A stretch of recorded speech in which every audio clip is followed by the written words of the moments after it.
I don't never take anything as frustrating because I know everybody tries their best. So like even, throughout everything in college and everything, I was never frustrated ever at teammates, at everybody, because I know everybody's going out there doing their best. So if you're doing your best and you tell me, you look me in the eye and tell me you're doing your best, I know I'm out here trying to do my best. I know I make mistakes. I know you make mistakes. So it's like, why would I be mad? We all in similar situations. So that doesn't really frustrate me at all. It doesn't frustrate me. Being able to have an opportunity to, we have days on days on days and days, and just the relationships, and you could look at somebody in the eye and be like, my bad, bro. Like that's what it was. I'm like, all good, it's no problem, because who knows how much time everybody has to spend together. It's about relationships overall. So I don't want any memories of me, being negative or being mad at any situation that happened.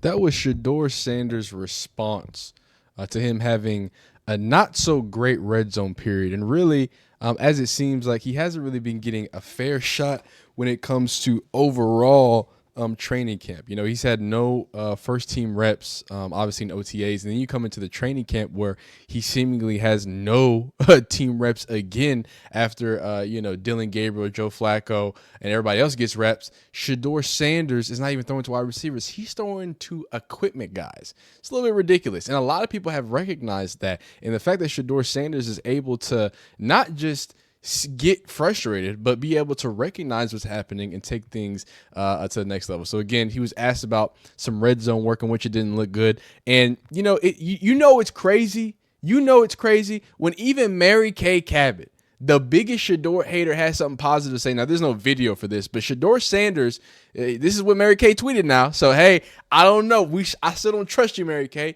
But this is what she tweeted. She says, Jerome Baker was talking at a podium, right? Recently, not recently retired, but recently elevated because of the retirement of Jordan Hicks, hook 'em horns, at a podium. Reporters started to head to the other podium because Sanders was, getting ready to start his stuff. Very quietly, Sanders told PR he wouldn't talk until Baker was done.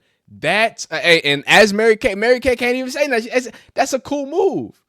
But we talk about and glazing or this or that, or why do you make so many Shedeur videos, or why'd you even start making these? And it's like, dog, y'all are just purposely trying to make Shedeur look a way that he's never looked. This is arrogant. This is entitled. This is the nepo baby that y'all were trying to tell me that was gonna cry and throw his hands in the air when he didn't get what he wants. He's never had any adversity. All the lies, right? All the lies that you've told, or people have told, because maybe not you, because you're watching this video. I'm assuming that you're a Shedeur guy just like me, or Shedeur lady.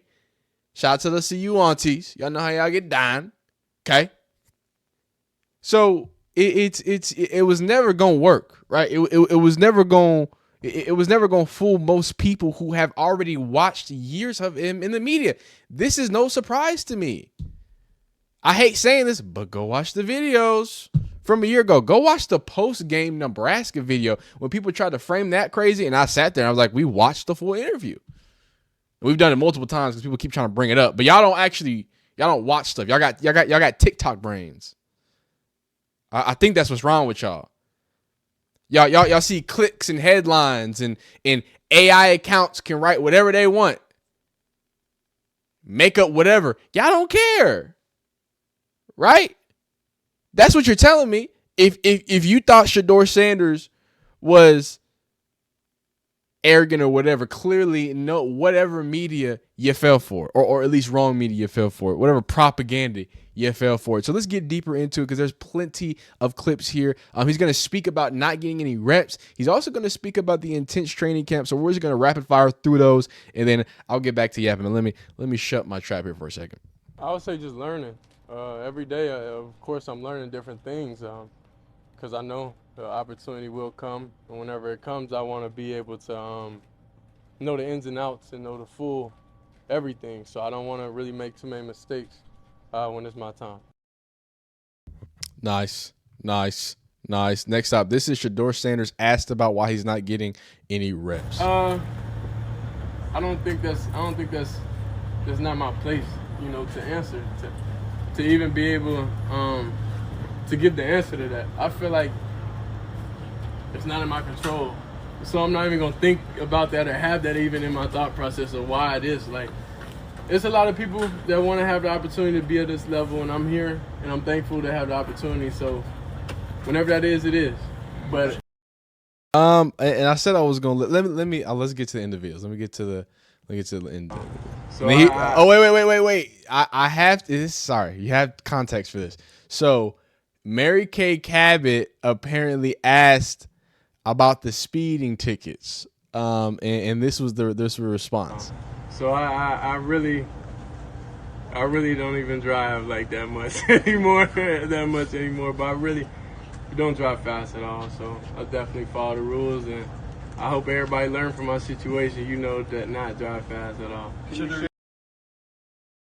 Yo, shout out to Three Man Three Man podcast. He's in the live chat. Sent that too. I appreciate that. Support black male media. Make sure you support black media and support a young black man in Shedeur Sanders who can take a situation which was tried to be spun, right? His speeding ticket. It was tried to be turned into some crazy, awful, negative thing. That was whatever, right? And y'all watched my video if y'all were. If y'all were there and y'all watched the video, I told you, look, Shedeur Sanders, he didn't need to, you know, he definitely needed to be held accountable. He definitely needed to be, hey, dog, you can't be doing that. But it's not the end of the world, right? The sky's not falling, okay? The dude has a fast car and he's driving the car fast. Like, I think out in Cleveland, Ohio, there's a lot more worse things that he could be doing. But let's stop. Let's cut it out. So the fact that he's able to look, it's one thing to answer things in a very politically correct way, but how does it feel whenever the questions aren't convenient, right? Speeding ticket, we can laugh it off. We can do this, we can do that.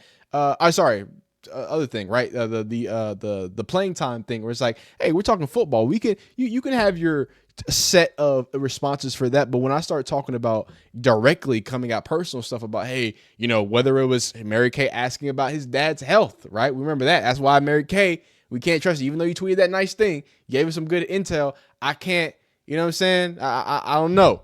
Right. But with the way that he's been able to respond to things that I don't think is your typical media trained thing, is to be able to be like, hey man, I did wrong. We got to do better. And hey, I ain't even driving no more. So now I want to not respond, but Shedeur was asked about something and I thought he was going to be asked about it. Right. I talked about this yesterday. I didn't think it was a big, I thought it was weird, but I was like, at the end of the day, it might not be a big idea, but it proves a larger thing. And the larger idea is that the Browns really do not see Shedeur Sanders as a possibility to start, because he's throwing to equipment guys. But this is what Shedeur Sanders has to say about throwing to equipment guys. It doesn't really faze me. You gotta understand, we came all the way from HBCU to Power 5, and then now we're here. So at this point, if you look around, there's nothing, you know, that's a challenge, I'd say. Hey, man. And yeah. But first off, this is what he's referring to, because I'm about to make a reference. Okay, this is silent, so I can say, how many of y'all know the reference of Jeezy? Not Jeezy, what's it called? The Game. If you know, and this is very specific, The Game starts all of his quote unquote freestyles, red rose, white ceiling, you know, red rose, white. I pull up in a red rose, white. Go look it up. Go look up The Game freestyling, red rose, white ceilings. And I feel like Shedeur, that's his, bow, put that on you, and that's important. Because marketing, in the world of marketing, hey, repeat your message. His message is, remember, I came from an HBCU, and y'all know I don't forget it. I know the people who try to get or try to get at Shedeur. Oh, he only went 12 and 13. He only did this and this. Y'all gonna forget the 2 years at the FCA? I mean, at HBCU. Y'all gonna disrespect HBCU legends? Don't let me rattle out the list of Walter Payton and Ray. We're not gonna do that. Eric McNair, we ain't going there right now. What I am going to say is that Shedeur is not forgetting it, and he's not letting y'all forget it. So he gets to the NFL stage, continues his humility, but not only humility in a time where he's clearly not being prioritized, right? Like you can see everybody else, receiver, cool. Shedeur makes his and it's in the background while he does his throw. The people are going to the next station. Hey, let's go. They don't even care at that point when it gets to Shedeur. Right? So the fact that he's able to be like, nah, man, it's not that serious. And then in light of that, remember my adversity. And not only that, but remember where we come from, HBCUs. It ain't no just Colorado. For a multitude of reasons, not just because you're going to tell a story, tell the full thing. Here they are running off. That's coaches and everybody running off. And then you got the equipment coach coming in right there, right? And here is ESPN Radio, because they're always on top of them, saying the same. I mean, people Apparently coming Kenny in saying the same Pickett thing. Yesterday threw quite possibly the worst pass in the history of Browns training camp. Shedeur Sanders apparently is throwing not to receivers, but to equipment guys. They've got equipment guys like Jug snapping him the ball and then also running the routes. I don't know. Mahomes is throwing to Kelsey. Shedeur is throwing to equipment guys. Okay. Dylan Gabriel looks like the best quarterback in camp. Joe Flacco looks old. I don't know, 4 for 10 yesterday. But, Chris, I'm starting to think that once the season starts, we're actually going to utter the name Dylan Gabriel more than we will the name Shedeur Sanders. Yo, the Joe Flacco disrespect. And maybe I need to just be, the reality of it is the fact that, hey, maybe he just, maybe he is just old. Maybe the old guy is old. But again, he's not only staying humble, not only reminding people of his roots, but also shouting at HBCUs. There's so many different levels and layers of what he's able to do, keeping his brand consistent of what he wants to be represented as at this NFL level. I have to commend him, even if he does not play one snap of football. I think the fact that he is continuously not even disproving all the people who are mad at him for getting rated as a first-round pick and then sliding down, like he did something to do that. Everybody's like, oh my God, that everybody believed it. Well, or only Shedeur's camp and Deion's camp believed it. But I think that a fifth round, we can all agree, is nobody believed that, right? So people try to spin the narrative. Hey, it's really like this. It's all because of this and all because of that. And now the all the bad things, right? All the things that, the arrogance, the this, the that. He's gonna throw people under the bus. He's a nepo. It's kind of crumbling right now.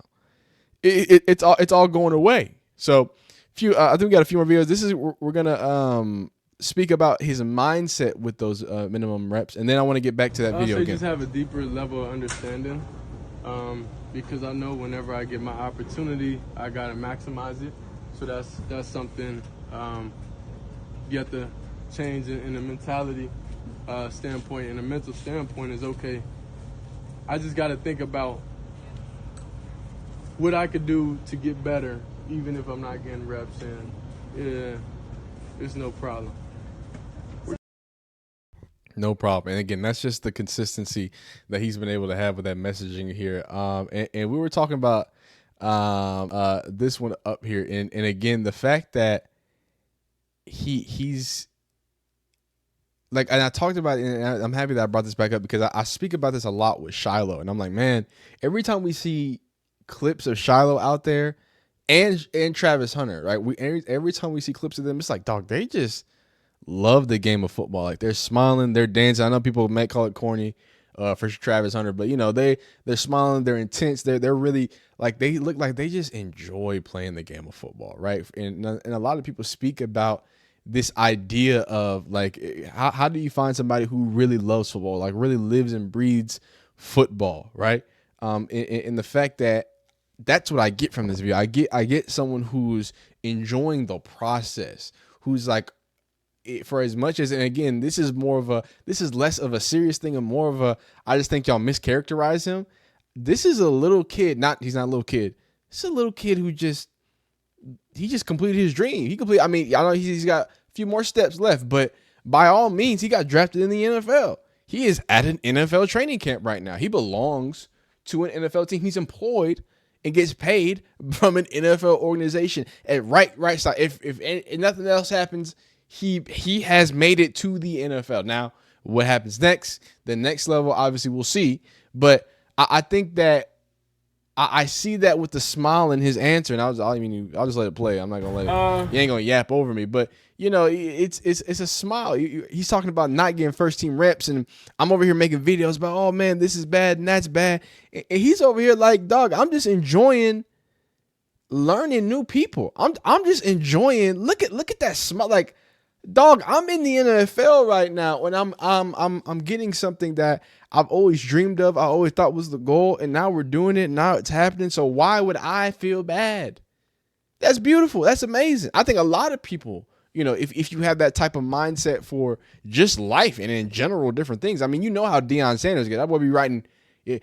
Coach Prime be writing them feel good poems in the morning. He hit you with one of them motivational, you know what I'm saying? You know what I'm saying? The water's blue, but the sky's also clear. So you're gonna get out of here. Like he be like cooking stuff up. I don't have it. Like I don't have the primetime touch, but I think Shedeur does have that where he's a little, you know what I'm saying? He can spin something off. He can show you the wisdom that is there with a little bit of charismatic or charisma there as well. So last thing here, this kind of speaks to some of the things that I was talking about, and that's mainly the idea that this is clearly just a three-man race for a quarterback at the Browns. This quarterback competition is between three guys for the starting position. It's Joe Flacco, it's Kenny Pickett, and it's Dylan Gabriel. It is not Shedeur Sanders. Shedeur Sanders was a complete afterthought for the Browns in the draft. They passed on him 6 times. They took Dylan Gabriel in the 3rd, identified Gabriel as the guy they wanted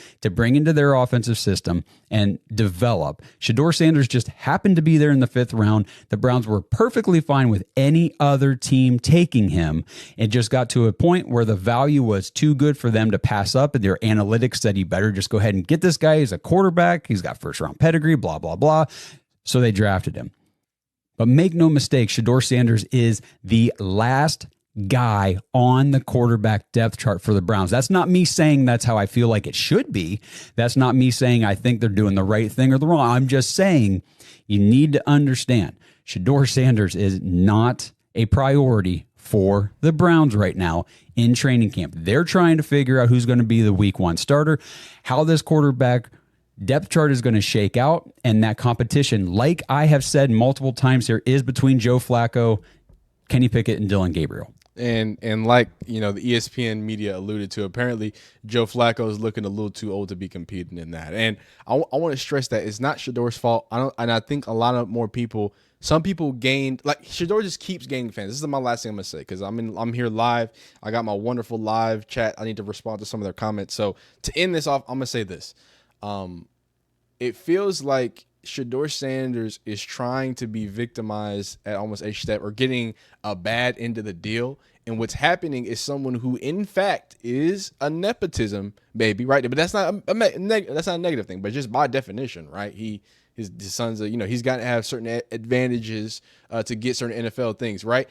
So someone who does have that, who grew up with a lot, right? But he is against the stereotypes of that, which was being like an actual bad guy or being mean or being bratty. Those things just don't equate with Shedeur Sanders. So I think they thought that he was going to be an easy person to just do that. Every time he responds in a way that people are not expecting, and he just gets more fans to the point that Mary Kay Cabot only can say positive things about it. I mean, we're in crazy times, man. But hey, we're here live, so I'm about to get back to my live stream. But I just had to record some of these comments. I thought it was dope insights. Good to see what Shedeur's mindset looks like. What do you think about this whole situation, the quarterback battle, and everything else in between? Please like the video if you like it. Dislike if you don't like it. Subscribe if you like football content of all shapes, sizes, forms, and fashion. Join me live if I am live. I'm not live that often, but when I am, be there. And we'll see you next time. Peace. Oh, yeah, keep being great.